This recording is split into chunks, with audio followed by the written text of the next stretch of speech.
If I am a marketer or I'm a business owner and I have something of value that I want to make available to the market, I really should I need to set it up so that people can sample the wares, that they can test these things out. And when they feel that level of comfort, then they can choose to engage. And so today, in the age of podcasting and YouTube, consumers demand it.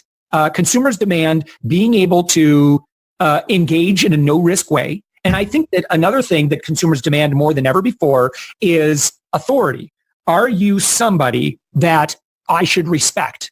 And because there's a lot of noise out there, the American Marketing Association estimates that the average consumer is exposed to over 10,000 marketing messages every single day. And so as a result, we're only going to connect with very few of those. And to kind of rise above the noise, and I don't care if you're doing Facebook ads or whatever you're doing, if you are respected in your industry, life is going to be a lot easier for you.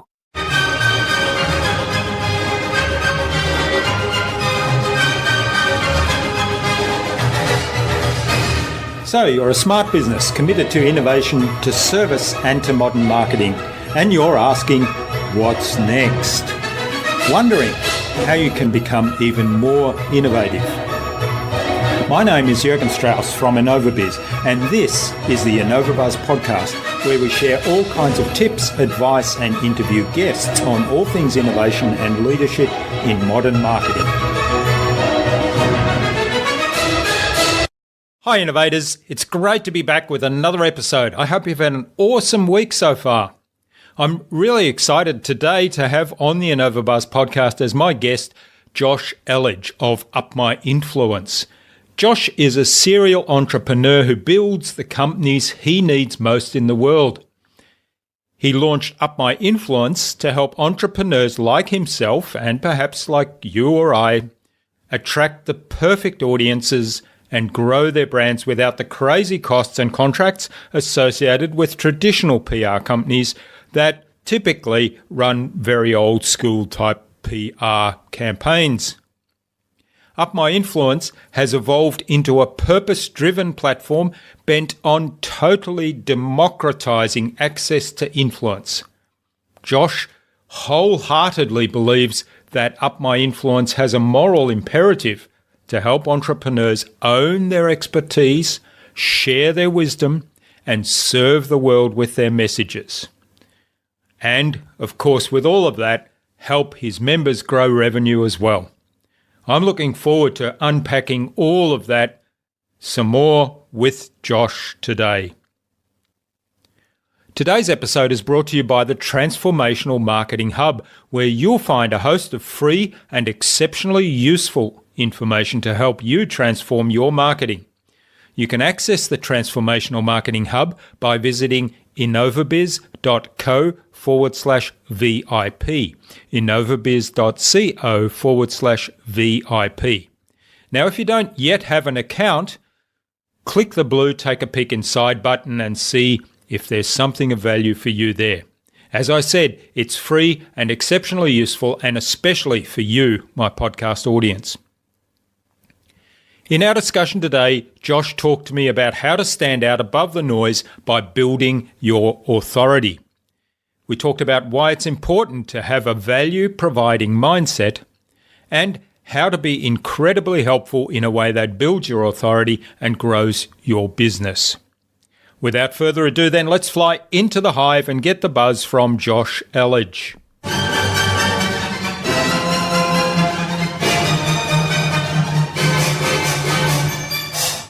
Hi, I'm your host, Jürgen Strauss from InnovaBuzz, and I'm really excited to welcome to the InnovaBuzz podcast today from Orlando, Florida in the USA, Josh Elledge of Up My Influence.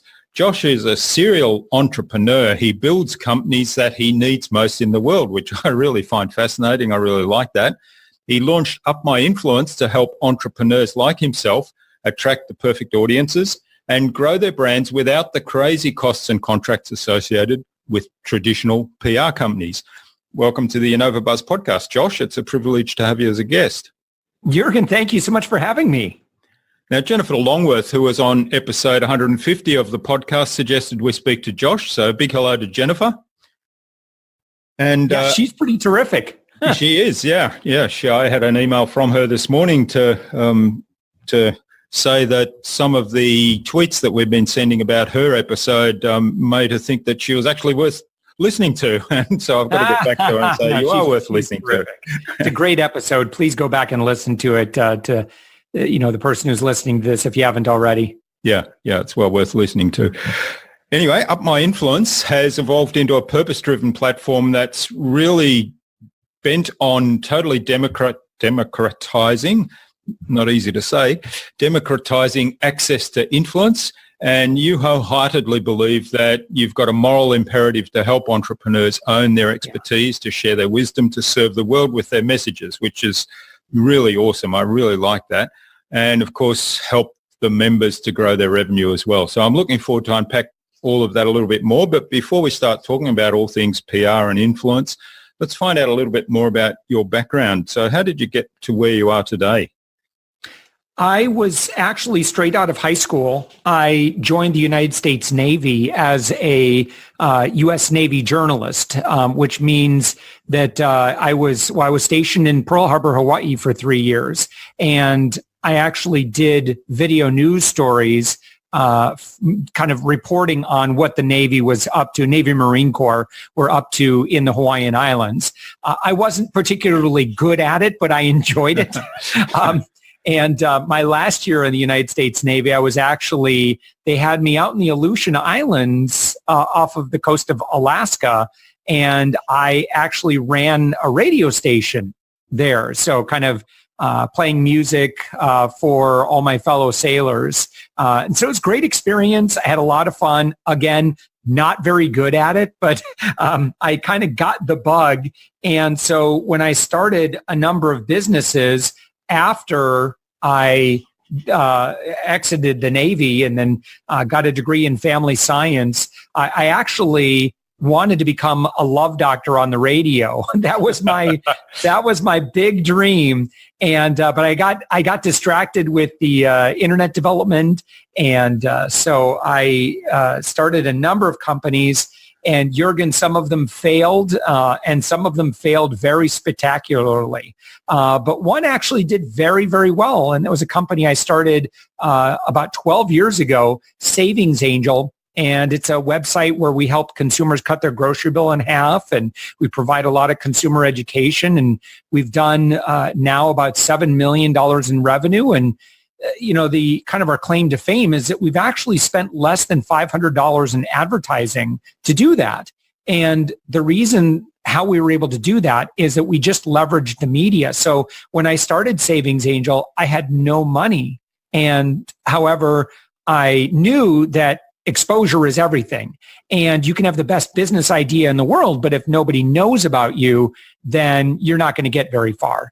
And at the end of the day, we really just can't do anything in business if we don't have people finding out about us. And so I reached out to local magazines, local radio stations, local TV stations, newspapers, local bloggers. Really anyone that I could, and tried to find a way that I could provide them value. And enough of them said yes, that I was able to provide value to them, to their audience. And as a result, not asking for anything in return, I got to just serve on stages, and that's kind of how we started. And we grew, and we started, growing from earning nothing. And at the beginning, I was broke. I had no money, and I couldn't even pay my utility bill to the point where we were having 6-figure months and 7-figure years. Yeah. There's so much to like about that story, though. I guess what you've said in your About page, where you talk about developing businesses that you have a personal need for, and Savings Angel sounds like it was right in that mold. I needed it. Trust me. I was kind of at the end of a independent contractor position, and our income was very unstable. And, I knew that there were people that figured out how to cut their grocery bill in half. And so we really just, I read all the books, studied exactly what they did. And all they really do was just stacking really, really good coupons with really, really good store sales. And it's all about the timing. So we just created technology that allowed us to do that. And so I relied on that. And I was, for many, many, many, many years, I was able to feed my family for like $300-$400 a month. Whereas the average American family easily spends $900+ a month. So that was very, very helpful. Yeah. And there were a couple of other things you said there that I think are really key, and it highlights your own philosophy in some ways as well. And that's that people need to find out about you to bring the business to life and actually make it successful. And the other one was providing value to the audience. So your pitch to the media outlets was, I can add value to your audience rather than, give me some advertising. Yeah. Yeah, and about 5 years ago, 5-6 years ago, I was doing a lot of pro bono work because I got very good at this. Today, I've been in the media over 2,000 times. I'm a syndicated newspaper columnist now. I'm a syndicated TV consumer expert. And so I've been around and had some success with it. So I just believe that when you are successful, that you should work very hard to find pro bono means of serving future entrepreneurs. It's just how the economy works. And so as I was doing that, I was providing a lot of good advice, a lot of good mentoring. And, I was doing workshops in our local startup community. They started having success with what I was teaching. And then they started asking if they could hire me.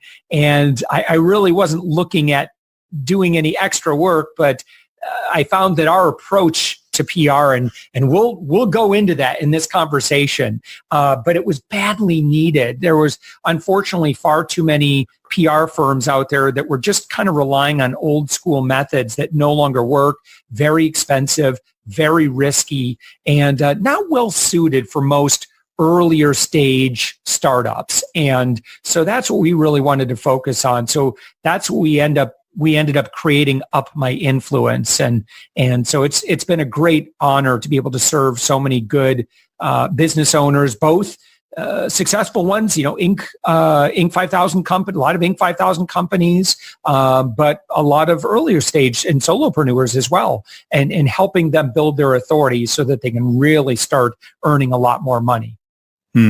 Yeah, that's great. And I love the way you've taken something that was an experience that you developed for yourself and then built a business around that, but also focused very much on serving your particular clients. So what changes when somebody engages with your company with Up My Influence? So we're happy to teach, and pretty much everything we do from an education standpoint, we just believe that we do that for free. We just give lots and lots of value. We make videos, we make articles, we produce audio, and it's all designed to help the world of entrepreneurs get better at doing what they do. Now, if they get to a point where maybe they have a little bit of budget and they really want to hit the gas, then we could absolutely do some of that work for them. I mean, some of this stuff is, it's annoying. It's a pain. It's a lot of work. So we've been doing this for many, many years. We can speed up the process. So, if someone says, look, I'm a public speaker. Currently I'm charging, $1,200, $1,500 per engagement, and I'd like to be able to charge $7,000. We can get them there maybe. I would imagine, generally we can get them there a lot faster than if they're just doing it on their own. And that's one thing I found is that, to grow and scale a business, and I've done this twice now, My Influence is doing very, very well just because of our philosophy of giving first, and then we build relationships and we serve. And as a result, that allows a lot of people to develop a lot of know, like, and trust with us. And then they'll let us know if they like what we teach or our philosophy. And certainly we have a lot of different services that we can help speed that up. Then, I think it's just where the economy is headed. It's you give first, kind of Bob Berg, his go-giver philosophy. Just plant a lot of seeds, do a lot of good in the world, and that's really all you have to do. And it's a whole lot easier, Jürgen, than just waking up and wanting to sell all the time. That's stressful. I don't have any objection to selling, but I'd rather just, develop and invest in relationships and find ways of bringing value. Yeah, I really like that. And I think you're right that today, and given the accessibility to information through the internet, there's a lot, the tendency around all marketing and sales is to educate, give information first. And then if people like what you have to say and like what you have to offer and they like you as a person or you as a company, then they generally will get on board. Yeah. It's like dating. And I don't think it's appropriate on a first date to ask someone's hand in marriage. I mean, I can't speak for every relationship, but generally, if I am a marketer or I'm a business owner and I have something of value that I want to make available to the market, I really should I need to set it up so that people can sample the wares, that they can test these things out.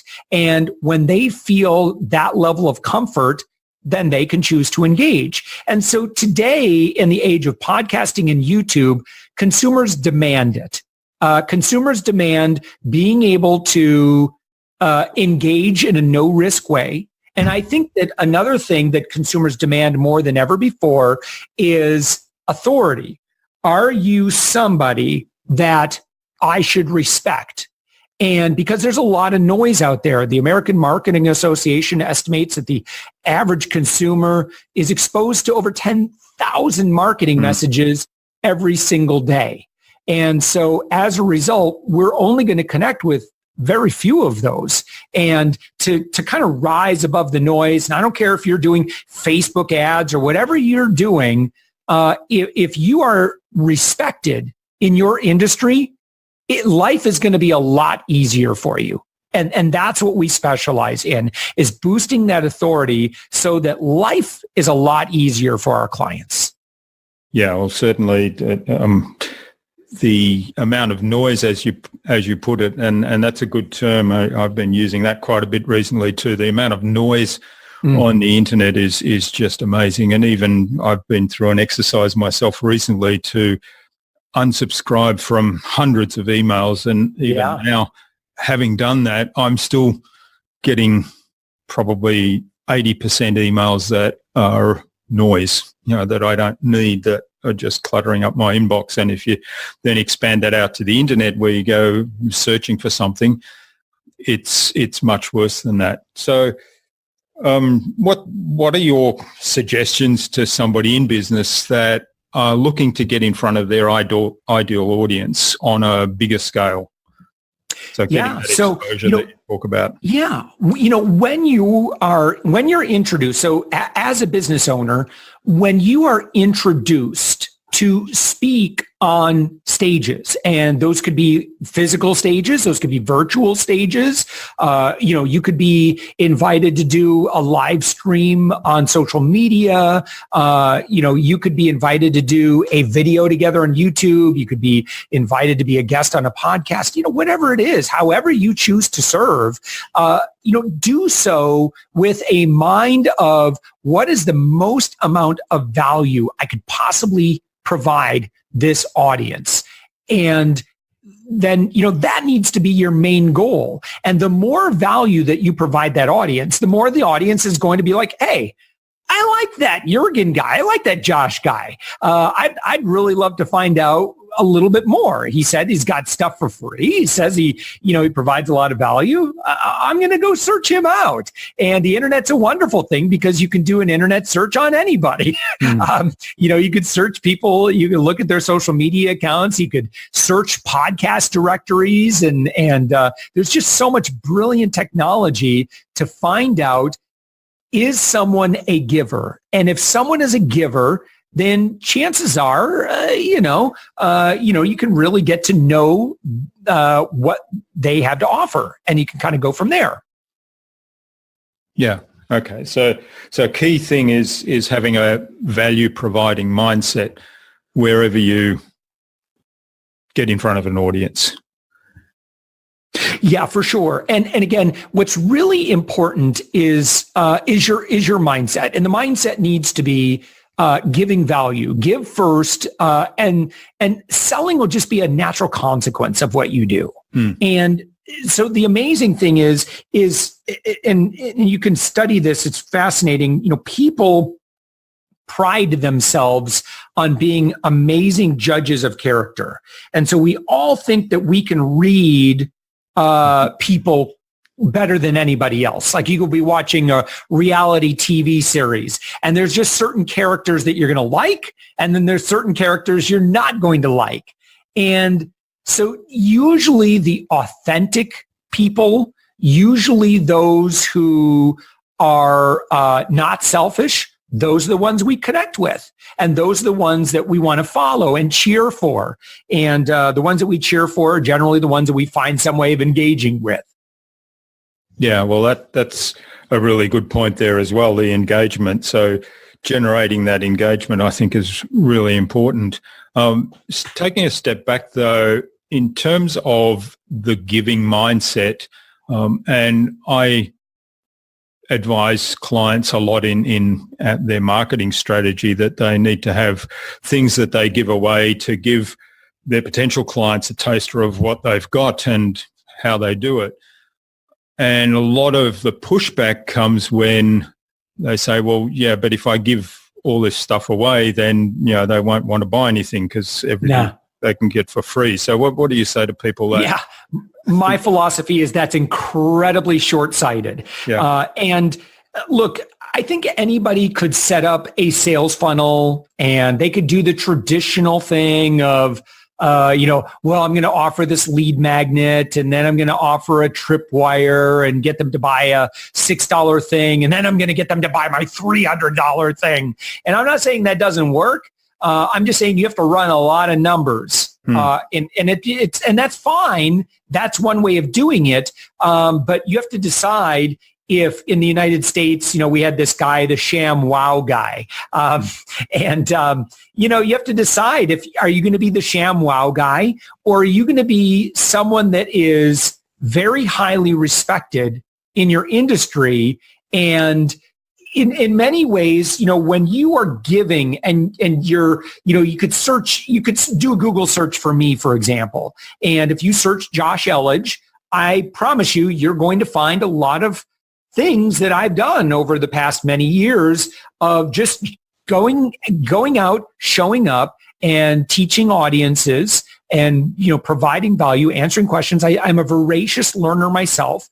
And the more you do that, the more of a footprint you're going to have. And that builds trust. And I think, again, where there's so much noise, I would much rather be trusted in an industry than just be really, really good at having amazing sales copy and having a sales funnel that's just all about sell, sell, sell, sell, sell. I want to connect with an audience, and I don't mind giving first, and I don't mind giving to everybody because sometimes you'll find that your greatest evangelists are not the ones that necessarily gave you money, but they like what they might not be your target audience, or they might not have a budget for it, but by golly, they can introduce you to dozens of amazing clients out there. So I like to just find ways. Social media is fantastic. YouTube, podcasting, any way you can, just give it all out. Yeah. Yeah. Well, in many ways, like Jürgen, to your the concern you brought up, when you have invested in your personal brand and in your authority and in your thought leadership, it's kind of like from a fitness model, it's kind of like having a lot of core muscle strength. And that's something that is with you. And so what you'll find is that if you have a lot of core muscle strength, it's a lot easier to keep thin or keep fit. if you are, and I can speak on this because I've been obese, and then I've also run a couple marathons and been very fit. So like, I'm not, speaking in any way from judgment, but if you're, like I was, where maybe you're overweight and you run around the block a few times, yeah, you can burn off some calories. And so many ways, I kind of look at that as being like sales and marketing, which you got to do. But when you have that inner core strength, it's like a gift. It just makes everything in life easier physically. And so when you have that authority, everything in business is just easier. People just want to do business with you, and I can prove it. So when you get an email, you and I, Jürgen, you just mentioned that you're trying to get off as many email lists as possible. So usually when you get an unsolicited email, that email falls into one of four categories. You either respond to that person right away because you respect them. You respond to them later because you respect them, but you're busy. You intend to respond to them, but you can't do it because you're too busy, and then it's really not that important. So there's no consequence if you ignore them. And then D, you immediately delete them or decide that you don't want to do business with them. And how do we decide which of those four categories a solicitation goes into? Well, it all comes down to, do we respect this person? If Tony Robbins emails me, I'm going to I would probably, Jürgen, ask your permission and put our call on hold for a second while I find out what Mr. Robbins wants. I've had the good fortune of being invited by the Tony Robbins organization to speak to his business mastery audience. And so like I'm in that circle a little bit. So if Tony, for whatever reason, decides to email me, you better believe I'm going to pick up that call. Yeah, that's right. And so the idea of authority and building authority is really important. And I like your analogy in terms of, getting fit and building the core muscle strength, because I think there is, it is a process that you have to go through, and building that authority. And I guess the thing that I'm intrigued about is how do you scale up that exposure? How do you get in front of more people that are a match for what you have to offer or what you have to say? Yeah. And listen, Rome wasn't built in a day, as they say. It is a process. And I've heard lots of other speakers speak on this subject, but, to the business owner who wants to have it happen overnight, look, I get it. I've been broke. I've failed in business so many times. I've been in that situation where I want it to happen much faster than it probably is going to happen. It's in the beginning, where you, especially if you have a limited budget, there's only so much you can do. If you're trying to do everything yourself, it's just going to take some effort. So you need to either invest massive amounts of time, or you can invest money. And if you invest money, then you can build a team and you can hire people that can speed up the process for you. So Jürgen, to answer your question of, how do we scale, is a great example would be, how did I get to do nationally syndicated media on a regular basis? Well, it started with a local radio station in Holland, Michigan. And so I did that segment, and I kept on showing up week after week after week. And then I got invited to be on a radio station in Grand Rapids, Michigan. And then from there, I got invited to do TV in Grand Rapids. And then I got invited to do TV. I mean, you have to understand, this is over a period of many years. And then I got invited to do TV in Chicago, which is that's a major market thing.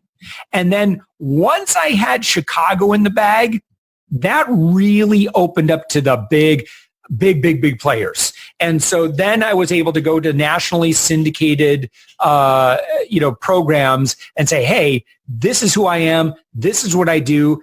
Here's evidence of my work.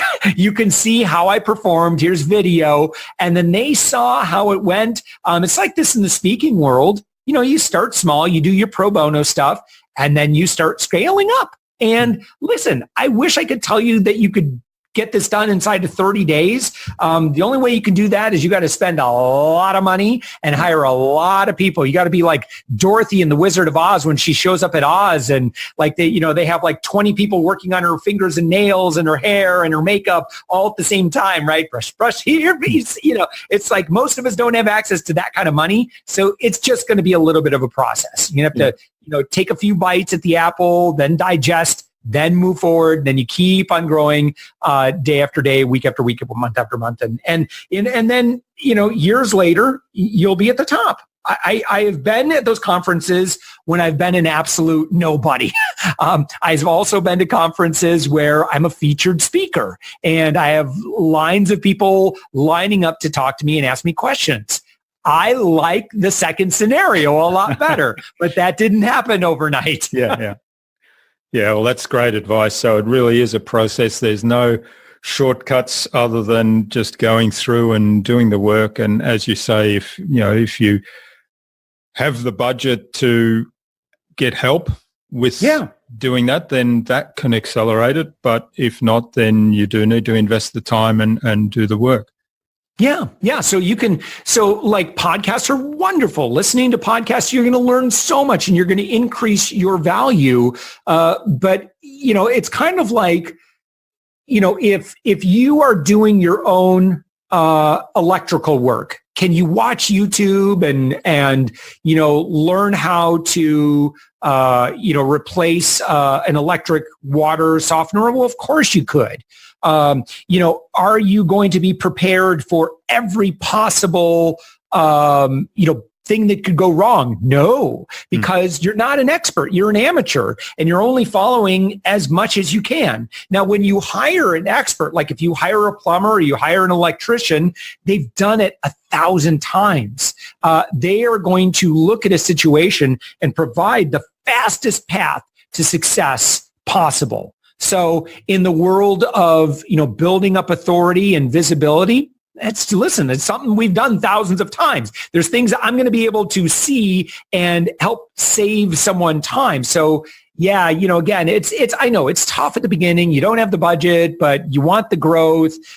So my answer to that is usually, invest every single thing you can if you feel very confident about your business. If you don't, then, just try to work as a service provider and do the best you can. And you'll grow eventually. But again, if you really want to grow and scale, you got to make those investments. You got to grow that team. With Savings Angel, we had as many as 60 employees at one time, which is crazy. Up my influence now, we're up to 18, 19 employees now. And it's wonderful because I now can do so much more because I have a team that we're all united in the value that we want to bring the world. Yeah, that's great.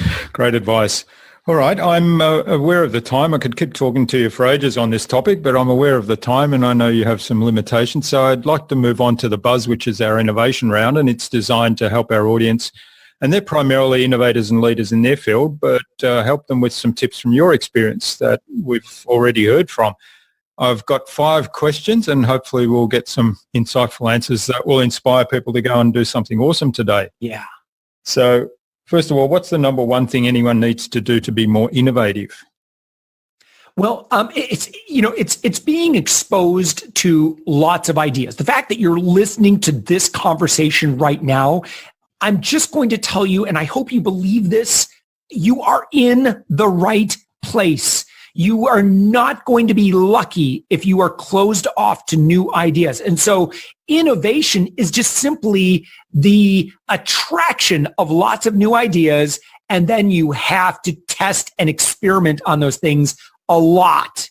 And, certainly, again, when you can surround yourself with smart people, you don't have to make as many costly mistakes. So you can kind of learn from other people. But, that's what it's all about. Innovation requires you to solve problems based on the things that you've attracted. You've done a lot of testing, but eventually what you want to do is you want to row your way out into the blue ocean. And that's where when you get there and you solve problems in a way that nobody else is solving, that's where innovation is. And that's where huge rewards are as well. Yeah, that's right. The blue ocean is where the rewards are and where it's trickiest. But as you say, being exposed to lots of ideas gives you a lot of raw material to work with. All right. What's the best way you've done to develop new ideas? I'd say the best. I don't know about the best. I mean, I've certainly, again, made a lot of mistakes.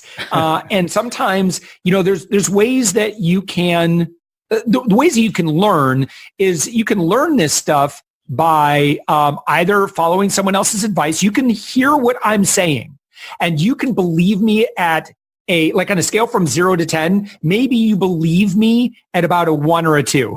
And so that's fine. You could look, it's your business. You could do whatever you want, but I'm just telling you based on a lot of business failure and a lot of business success, I promise you that I'm teaching you. If there were a more efficient, effective way to teach you or more effective things I could teach you, I would be teaching that to you. And so, really, learning from other people and their mistakes is so critical to that. Yeah, that's great advice. I tell people it's a good idea not to repeat the mistakes other people have already made and let them do it and learn from those. Yeah. Make your own mistakes, which is in a way is innovative as well, isn't it? Yeah, indeed. And, again, I get that some people just want to learn through experience, but I'm telling you, in the world of being an entrepreneur, and I've been an entrepreneur pretty much all my life, but, I walked away from corporate America in 2001, and I can just tell you that it can be really sucky to fail as an entrepreneur. It's painful. It's so emotionally, spiritually, physically draining that, quite frankly, I would rather you stack the deck in your favor first by surrounding yourself with smart people and learning from smart people on great podcasts, Jürgen, like yours. Thank you. All right. What's your favorite tool or system for improving your own productivity and allowing you to be more innovative? People. Now that's a cop-out. Yeah. I would say brilliant communication with people. And so in our team, we live on Slack. And so, again, if you've got VAs, if you've got an assistant, if you're hiring someone to do some design stuff for you, it's so critical that you master the art of virtual communication and, doing meetings effectively and using video together. It's so important that teams be able to see one another in terms of, building up those relationships. Because, in a virtual environment, where you're relying on other people to kind of work together with you, there are a lot of pitfalls. There are a lot of bad things that can happen. And so, again, I am a big fan of using Slack, using Zoom, and so, like Slack and Zoom, I spend, I would say 75% of my day on Slack or Zoom.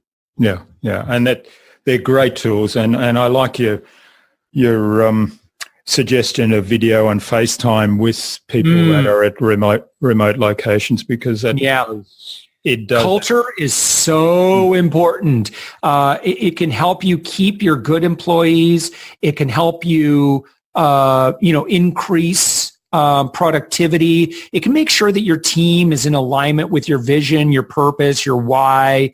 When we see one another in video, there's, I'm sure you've seen that, like the percentage of communication that's verbal, nonverbal, and visual, that sort of thing. It's so important. So when people can see the authenticity in your eyes, when people can see that you care, it really, really makes a big difference. You'll see, like, if the person who's listening to us, if you go to my website, you'll see, we really believe in video. Yeah, like we're right. big fans of it do. because I know that video allows me to connect with our potential clients better than anything. Yeah, and I think that's generally accepted that that's the case, but it's good. I really like your videos because you come across as very engaging and they're good to watch. I mean, I would imagine that most people actually watch them to the end rather than some videos where you kind of tune out and you might let the audio run, but you kind of go off and do something else and don't actually watch. Yeah. All right. What's the best way to keep a project or a client on track? Well, so I rely to keep a client or project on track. So internally for operations, we use Pro Workflow. And I rely on my team to help make directions. That was not one that was on my radar. But I want to make sure, like, as the leader of an organization, I want to make sure that my team feels empowered. That was one that I said, you know what, guys, I trust you. These are the ones I'm familiar with. I've used Trello a lot, but look, this is a decision. This is the tool you're going to be using on a daily basis. And so, and really, I am happy to make big investments in tools and platforms and tech stacks. And that was one where they did their own due diligence and they said, Josh, this is what we want. And I said, great. Yeah. So I love empowering the team with decision making to be able to pick pick the tools that they want. Yeah, there's a couple of really good points there, and certainly having the people vested in the decision to use that tool, they'll then use it. All right. So what's the number one thing anyone can do to differentiate themselves? Yeah, it's definitely authority. Yeah. Because again, let's say I see two ads in my Facebook news feed. One is from Tim Ferriss or Gary Vaynerchuk or Tony Robbins, and just kind of rattling off some names in my world. And then the other one is from some guy I've never heard of. Yeah. Which one am I more likely to pay attention to? Well, I'm going to pay more attention to the name that I know. And so you might say, well, Josh, that's great, but I'm not Tim Ferriss. How do I get there? And I say, you can absolutely get there, because there was a time when Tim Ferriss was a nobody. And how did he get to where he was? Is that he just kept on showing up and serving and bringing value. And then, rather than just thinking that you can build your business from behind your computer screen, I'm going to tell you, you need to get out, get to conferences, meet people in person. You need to keep just showing up place after place after place after place. Learn, master your skill, but you're going to you'll find that when you learn to teach, like you're going to be tested on this stuff by teaching it to a class, that is a really, really valuable exercise. So every time you learn something, man, turn on your Facebook Live or whatever it is and Instagram Live and just go to town. So you read an article and then go ahead and teach it to your people. And you keep doing that over and over and over again, people are going to start to like you. Yeah. And then what's going to happen then as you're out sharing this media that you're creating with other influencers and doing it in a way that, hey, I would love to be of service to your audience. I don't need any kind of promotion. I don't need any kind of clicks or links back or anything like that.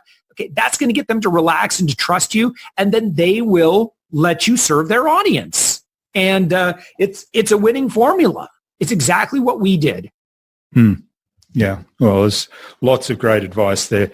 I love the learn by teaching philosophy. I think that's something that definitely has served me well, and I probably should do a lot more of it.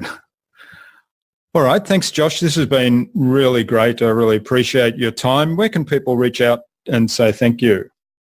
Oh, for sure. We've got a free webinar that you can watch where I really go very tactical, very step-by-step. I give you a lot of very actionable things, in particular on how to get in the media. And the media is really important because more than just visibility, it gives you authority, it gives you respect. And so I take you through step-by-step exactly how I did it and what is working today. And you can find that when you go to upmyinfluence.com. Don't worry, it's not a weird salesy webinar. I'm just going to give you a lot of value. And like I said earlier, if you want to work together, we'd love to be of service to you. And you can find out more about that at upmyinfluence.com. Great. And we'll put links to that in the show notes so that people can find it easily. So what's the number one piece of advice you'd give to any business owner then who wants to be a leader in their field and in innovation? Yeah, and that is, you're not a fortune teller. I'm not a fortune teller, Jürgen. There's no way that, we can't just show up one day and invent the perfect product. It's just, like I said, it's going to take time and it's going to take testing and it's going to involve us being a bit malleable. Like we need to respond to the market. And, you're going to get that as you do more and more testing. And in order to do the testing, you got to get the visibility. So just know that whatever your minimum viable product is, go ahead, get it out. It's going to be crappy. That's okay. But what I want you to focus on is being a resource and being an expert and serving, like just join Facebook groups and be the resident, expert in your field. Let's say you really know, email follow-up systems. Like that's your big thing. Well, don't join a bunch of Facebook groups that are all about email marketing. Join real estate. Like if you're familiar with real estate, join a bunch of real estate Facebook groups and just be helpful. Be a helpful person. Just keep giving a lot of value. And then people are going to be like, hey, I like that person. And they're going to come and they're going to want to learn from you. And just know that as people come and check you out, they're going to let you know what they need. And don't, obviously don't do what's outside of your integrity, but certainly be willing to move with the market. What we offer today, it's not what we were planning on offering 5 years ago, but it's what the market was telling us that they wanted. So it's, I'd say buckle up. It's going to be a fun ride no matter where you are in business. The next 3 to 5 years are going to be pretty fun for you. Yeah. Yeah, great advice. I really like that of going into communities that are not the same as your expertise, but they might be your ideal client and just be helpful. Yeah, I like that. That's absolutely how Up My Influence kind of got its. I had a decent visibility in its own, but I was already part of some Facebook communities because of Savings Angel, and I just became known as this guy who really knows how to get in the media. So I just started answering a lot of questions there. Great.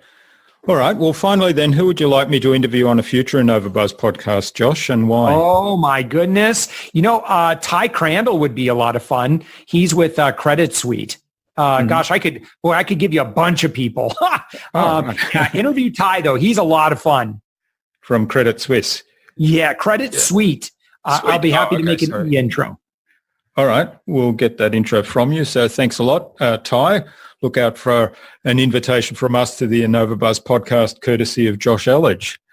So thanks so much for sharing your time and your insights with us today, Josh. I've really enjoyed this. I've written down lots of notes, and I'm sure that there's lots of information there that will help and serve our audience.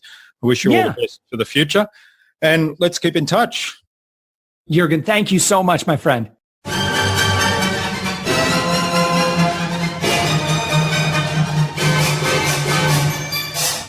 I hope you enjoyed that delightful and thoroughly engaging conversation with Josh, and like me, found a lot of value in the information that he shared. Josh emphasized the importance of having a value-providing mindset and certainly demonstrated that in the interview. One other key point I took away was that people need to find out about our business, and building authority with people is how we achieve that. I'd love to know what you took away from Josh's episode. Leave a comment below the blog post, which can be found at innovabiz.co/Josh Elledge. That is JOSHELLEDGE. All lowercase, all one word, innovabiz.co/Josh Elledge. You'll also find contact information for getting in touch with Josh there, as well as links to a free webinar he mentioned during the interview. Josh suggested that I interview Ty Crandall of Credit Suite on a future InnovaBuzz podcast. So Ty, keep an eye on your inbox for an invitation from us to the InnovaBuzz podcast, courtesy of Josh Elledge. Remember to visit innovabiz.co/VIP to access the Transformational Marketing Hub and all its free and exceptionally useful information to help you transform your marketing. Stay connected. Head on over to iTunes or Stitcher or Pocket Casts and subscribe to the InnovaBuzz podcast so you make sure you'll never miss another episode. We'd also love you to leave us a review, because what you think matters. Take some of the ideas you've heard today and apply them in your business. Any thoughts, ideas, suggestions or questions, share them in the comments below the blog post. And remember, if you want to get better marketing results than you ever have, join our fantastic LinkedIn community at the Transformational Marketing Academy. All you have to do is go to innovabiz.co/TMAC. It's free to join. Hope to see you there soon. Until next time, I'm Jürgen Strauss from InnovaBiz. Remember to be awesome and keep innovating.